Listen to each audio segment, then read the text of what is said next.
I'm Tyler Robertson, and this is Gamepad. BlizzCon is happening as we speak, and on the first day, Blizzard officially announced the next character for their popular first-person shooter, Overwatch. It's no surprise that her name is Sombra, after a ton of teases and countdowns were all pointing in her direction. Sombra had been mentioned before in the lore, and there was even a piece of leaked concept art a few weeks back that gave away her look. But Friday gave us our first official look, and a few trailers to boot.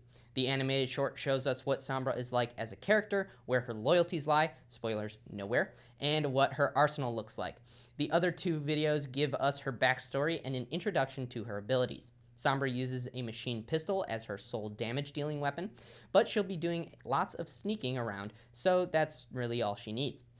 She can go invisible for a short time using her thermo-optic camo, she can teleport using her translocators that can be thrown like grenades, and she can hack enemies temporarily to take out their abilities. Finally, her ultimate is called EMP, which works similar to Lucio's breakdown, except instead of helping teammates, it totally disables enemies that are within range. So she's pretty cool. It's also worth noting that there will be 2 new maps added to the game alongside a few new modes and a new esports league simply called the Overwatch League. Oasis and Echo Point Arcade are the maps, with Echo Point Arcade being playable only in the new arcade modes, which are 1v1 and 3v3 arenas. Oasis will be available in December, and the new arcade modes will come to the public test realm sometime next week. And if we're going off of previous character releases, we shouldn't have to wait too long before Sombra is playable. Despite the critical acclaim that Titanfall 2 has been getting, it seems the mech shooter is underselling. Like, it has sold less copies in the first week than the first game did, and this one's on both consoles. Some reports are even saying that the sequel has sold only a quarter of what the first game sold.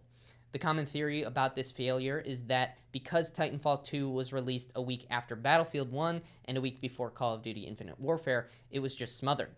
While it was probably EA's plan to steal as many sales as they could from Call of Duty, it seems that all it has done is put Titanfall out to die. At an earnings call on Tuesday, EA's CEO and founder Andrew Wilson responded to some of this criticism. Quote, "We think there's really 3 types of players.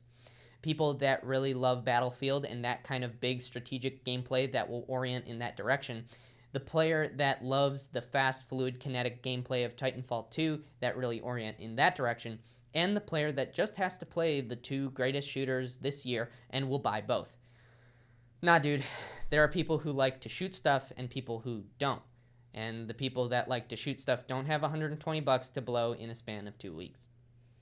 He also said that they will continue to support the series, which seems unlikely, but who knows? He seemed pretty confident despite the projected sales numbers so far. They also announced recently that they'll be releasing all Titanfall 2 DLC for free, which is actually pretty cool, but it's unlikely that it will sell loads of copies. But again, who knows?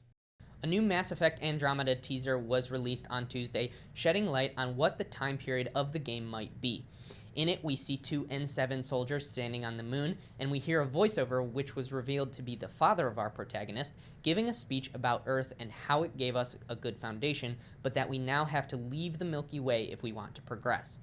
He also says that this adventure will not culminate for 600 years, which might mean that Mass Effect Andromeda takes place 600 years after Mass Effect 3.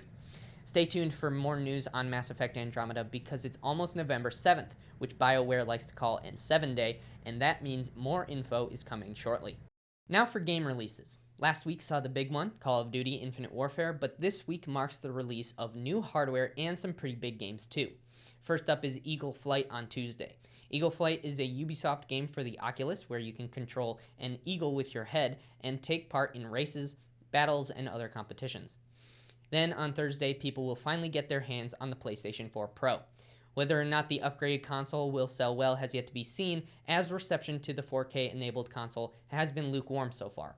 But the holiday season is coming up, and people love getting the Pro versions of everything, don't they? The other big release will be that Friday in the form of Dishonored 2, the long-awaited sequel to the stealthy revenge game. A pretty solid week, and it's obvious that the fall season has begun. Remember, I'll be here every Saturday to catch you up on all of the news you missed. I'm Tyler Robertson. Thanks for watching. This has been Gamepad.